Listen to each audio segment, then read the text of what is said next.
Jessie, kahapon pinagtanggol ka rin ni Luis sa pagkakalink mo ngayon kay Ian Veneracion.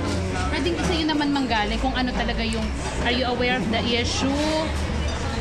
Anong reaction mo nung narinig mo yun? Talaga, no? Grabe. Ano ba masasabi ko doon?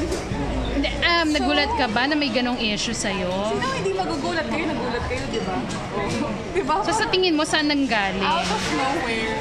It's okay. I get random issues naman.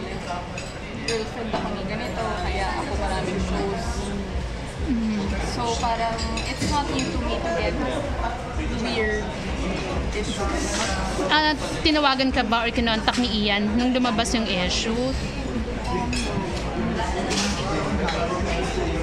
Ikaw, anong na-feeling mo na parang nadadawit ka sa pamilyadong tao yung yung nalilink sa'yo? Sana naman tigilan na lang ko yung mga ganun. Kasi syempre may pamilya yun eh. Kasi kung ako din parte ng pamilya niya, masasaktan din ako. So sana yung mga tao medyo mellow down naman a bit sa mga malicious news at sa mga ganun na bagay. Pero are you hoping now na ngayon nga na very open na si Luis at saka ikaw sa sabing you're dating, matitigil na itong mga ganitong speculation? About Yung pagkakanig ko kay Ian. I think pag hindi naman natin masyadong pag-uusapan, titigil na lang din naman yung mga speculation. So, huwag na lang natin pag-uusapan. Okay. Ay, sinabi mo.